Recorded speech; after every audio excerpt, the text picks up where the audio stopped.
Hello and welcome to the Harrogate podcast with me, Andrew Gray. This week I'm delighted to have with me Stephen Gibson of Acoustic Pixel, based in Harrogate. Now, how would I describe Stephen? Well, quite simply, he is Harrogate's Mr. Connected Home or Mr. Connected Office. He does both of those things from their base at the House of Harrogate in the centre of town. Now, I've had a pre-chat with Stephen, as I do with all my guests, and he has blown me away with some of the things that you can do with housings these days. I've heard of Nest systems for heating and a few clever things you can do with lighting, but genuinely what Stephen can offer his clients is mind-blowing. So Stephen, good afternoon, welcome to the Harrogate podcast. Thank you, Andrew. How are you? I'm very well, thank you. Great. So tell my listeners about Acoustic Pixel, and we'll go straight into some of the services that you can offer because they are so good. Thank you very much. Yeah, as you said, we're Acoustic Pixel. We're a home automation and audio-visual company based within the centre of Harrogate from the House of Harrogate showroom. We deliver a wide range of services to the general public in terms of home automation. So you mentioned the Nests and perhaps the Philips Hue and various other kind of technologies that you can maybe buy off the shelf that people will be familiar with.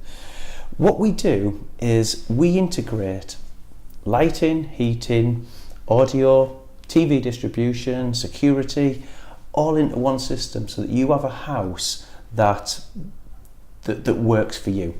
We create a smart home, a home that adds benefits to your life. We like to say that in any home, with a fully integrated system, we can take 50,000 daily tasks away from you over the course of a year.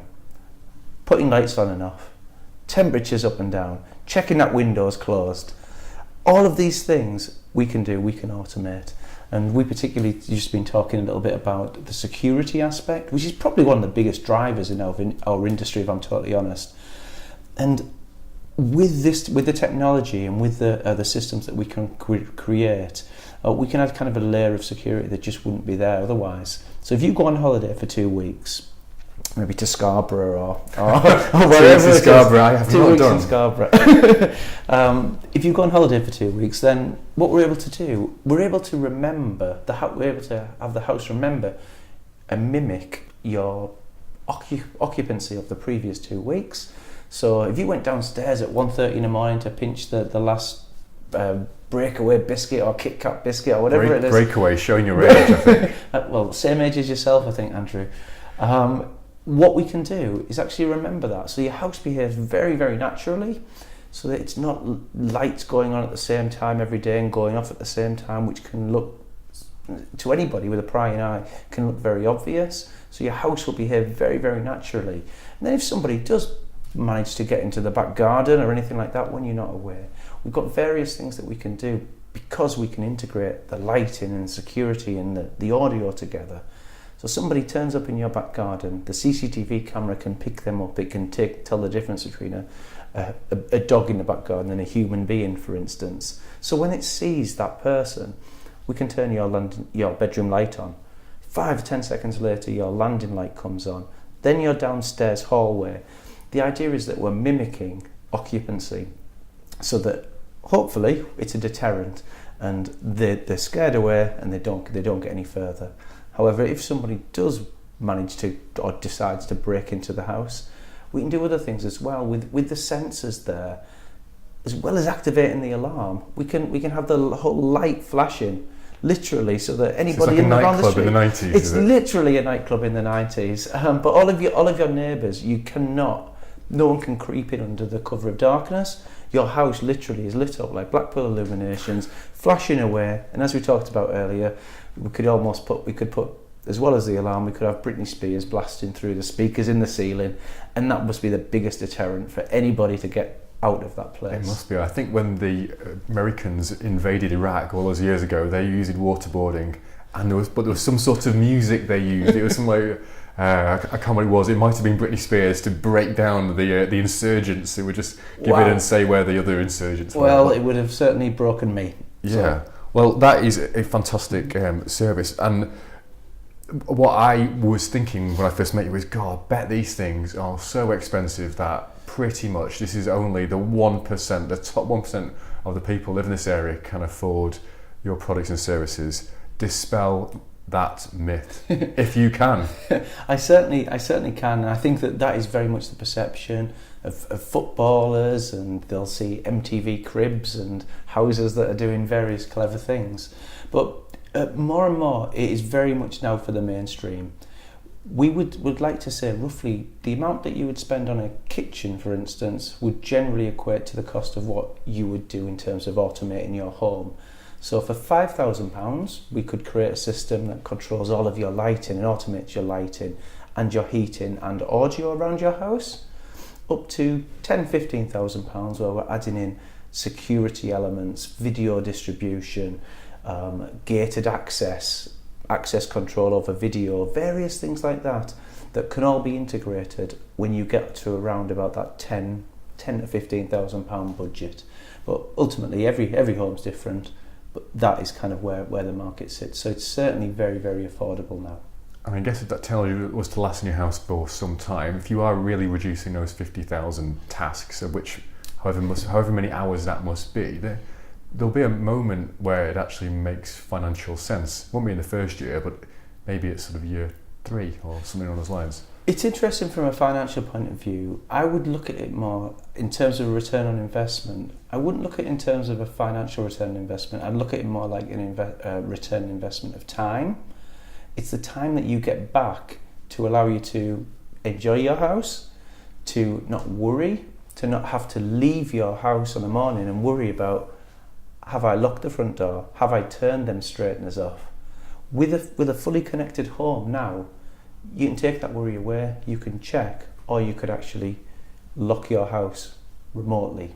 So that's kind of what I would see. I would think of it very much as a return investment of time. Yes, there's going to be energy saving benefits, and yes, there's going to be various savings on heating, lighting costs, because your house is behaving how you want it to. We're not kind of leaving lights on all night. When we turn it off, every single light in the house goes off. When I've seen houses for sale in Harrogate, and we bought a house not too long ago, I don't remember ever seeing in the spec that this is a connected home. Yeah. Buy this connected home. Are estate agents using that in their sales particulars these days? More and more. It's still very, very few, because very few houses are fully connected, fully automated. But we've seen, certainly in recent terms, even more mainstream builders that you'll see on various housing estates. They're often now putting the connectivity as kind of an addition, as kind of something that people can buy as an add-on. So you might want an extra data point near your TV or a data point in the ceiling. These are now extra things that people can buy. So it's coming even to the very, very mass market house builders. So it's certainly kind of a service that not only people want, it's more now, Andrew, more a case of what people need to be able to watch various TV shows, and the way that we consume media is changing all the time. The way that we want to listen to our audio is changing. Because I don't know about you, but with your family and things, do you watch TV all the time through a TV? Is it sometimes on a tablet? Sometimes on a phone? It may be known for me to watch, Netflix in the bath on an iPad. That might have happened many times. Well, with actually, we can actually put TVs in bathrooms as well, so you could actually watch it fully on your TV if you wanted to. As that's certainly kind of possible as well. But ultimately, having a network and a fully connected home in place is really about the planning, getting the cables in the right place to make your house future ready. Difficult to say future proof, because with the best will in the world, no one could have predicted the world that we're living in now 10 years ago. The way that we consume media is very, very different than 10 years ago. The old iPod was probably never even thought of 10 years ago. Well, it'd been very, very close to being 10 years ago. But the way that now that, as you said, with your tablet, you're able to watch shows, content on demand. You're able to just choose when you watch it. You don't have to look at the radio times or the TV times. Again, probably show my age, but you don't need to look at that to watch movies. You don't have to set your video recorder. You can have it when you want it. But with that comes demands on certain bandwidth and certain infrastructure. So creating that infrastructure is really, really key, and that's kind of what we do with our clients. Thank you. I would have thought the best time to engage your firm's services is when you're renovating a house, I'd guess, because it must be a bit disrupting, knocking walls down or putting cabling. I mean, is that right? Is it renovation thing, or if you're remaining in your house and you wanted to make it connected, can they engage you anyway? I think that you hit on a really good point. I think traditionally, our primary clients would be people who are perhaps building their houses, or as you say, renovating houses, because to get cables in the right place is incredibly important, and it can be done obviously at the time when people are renovating. They're less likely to worry about us damaging wallpaper or anything like that and chasing through walls. However, the way technology has gone in the last 3-4 years, there's very much now wireless solutions which can be retrofitted to houses with minimal disruption, so that we could potentially automate your lighting, heating, and potentially security system without pulling a wire in. So it can be done very inobtrusively. Wow. Okay. Again, it's something I did not know. Now, going back at this stage, with buying and selling of houses, I would guess, and I'm no expert in the housing world, but if you were to spend, or someone spend £10,000 on making a house connected, say something sort of average sort of cost, I bet if you came to sell your house, you'd get that 10,000 back and more. I mean, I imagine it would be, you'd get 20,000, you spend 10, you're probably going to get an extra 10 back on that. Well, I think there's a lot. I'm not going to hear and say that it's something that's going to absolutely add value to your house. No, of course. However, some of the things that we do, some of the things that there's various estate agent surveys out there of things that add value to houses. You talk about kind of an extra bathroom and various things that will be everyone will be aware of. But often on these lists, more and more now is home entertainment. Whether that's kind of having a cinema room in the loft or in a spare bedroom, or having the capability of multi-room audio so people can listen to audio in different rooms. These things are coming, they're incredibly desirable for people, and I think that ultimately the investment makes your house different. As the younger generations come, ourselves, we're obviously in our late 30s still, just we've just kind of on the cusp of the generation that grew up with all of this technology. We can still probably remember kicking footballs about in a park, but as the generations now that are coming through, the millennial generation really, everything that they do when is technology related, and they will expect when they're buying houses, they will expect their houses to be able to accommodate their lifestyle. So that definitely, in my view, in my opinion, and talk to people in the property industry, this is coming. This is certainly an advantage when you hopefully come to sell your house in the future. Got it. And I agree. It's going to be the new thing. I imagine Harrogate being relatively affluent, it's sort of starting here. I mean, well done to you for sort of setting up this business in this town, and I hope it flies, and it sounds like it is. We spoke earlier before the podcast about assisted living as well. So some of your services, products that you guys offer help people who have got perhaps relatives who are living away, or there's someone in Harrogate and they're perhaps elderly or infirm for whatever reason, and someone needs to keep an eye on, maybe it's the neighbours or someone in Australia. Tell us about those services, products that you have. I mentioned earlier that one of the security is probably the biggest driver in our industry. It's about providing not just gimmicks. It's easier to turn lights off and impress people by changing colours and things, but what we're trying to do is to create solutions that actually have an impact on people's real lives. And as you mentioned regarding assisted living, that is a huge area for us. For instance, just imagine the situation that you've got an aunt and a granny or whoever it is that is living by themselves. They want to continue living by themselves, they want to stay at home, they don't want to go into care, they want to still enjoy their home, they're comfortable there. With some of the technology that we can incorporate into people's homes, we can allow them to stay there for as long as possible, really, in kind of a safe and monitored, relaxed fashion. So say, for instance, that they've got their daily routine. You know that 8 o'clock in the morning, they're downstairs watching BBC News breakfast and they're having a cup of tea.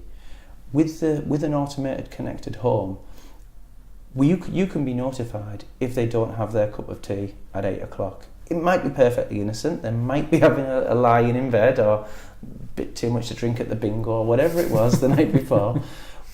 But you can be notified and you can make contact, whether it's calling them or however it is you normally make contact. You can make contact to make sure that they're absolutely fine and there's been no issues. As well, I think that this kind of technology is becoming more and more prevalent in healthcare as well. We do work in commercial spaces, and for instance, perhaps with an example might be with Alzheimer's patients, that if they wake up in the middle of the night, I'm told by a lot of experts that they sometimes are unsure as to exactly where they want to go. They may need the toilet, and the idea is that they can wake up in the middle of the night. We can set the lighting scheme so that it comes on at very low level, but it gently guides them to the bathroom. And again, there's healthcare professionals when speaking to them. These are very real benefits that can help people. And the technology is not just about gimmicks; it's about trying to add value to people's lives. Yes, we all love the technology side of it. Yes, it's great fun.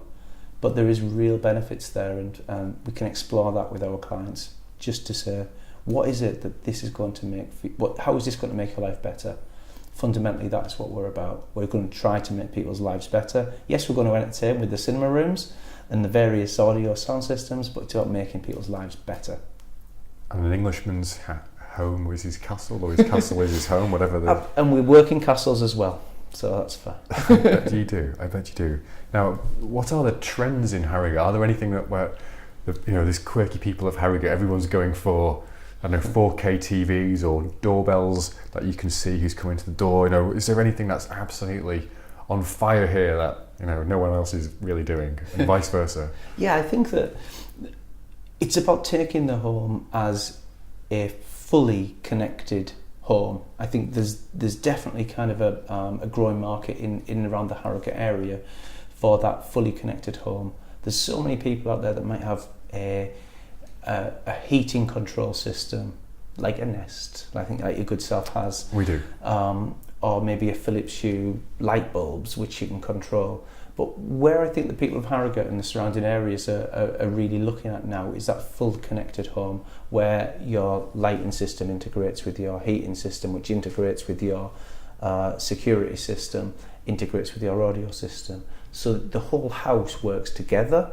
And I think that's a big thing that certainly the people of Harrogate are looking at. The other side of it is the entertainment side. And more people are wanting their homes to be a hub of entertainment, whether that's going to be the ability to watch great content, whether it's through Netflix, whether it's through BBC, whoever is providing that content. They want to be able to experience it in the best possible way. And we're seeing the development of people taking their living room and almost creating a little cinema experience there. So that is a huge driver, having a living space which actually provides incredible audio that allows people to experience the whether it's sport, whether it's movies, whether it's the latest David Attenborough, whatever it is. That is a big thing. Now I think we're going to fall out about audio. I'll tell you why.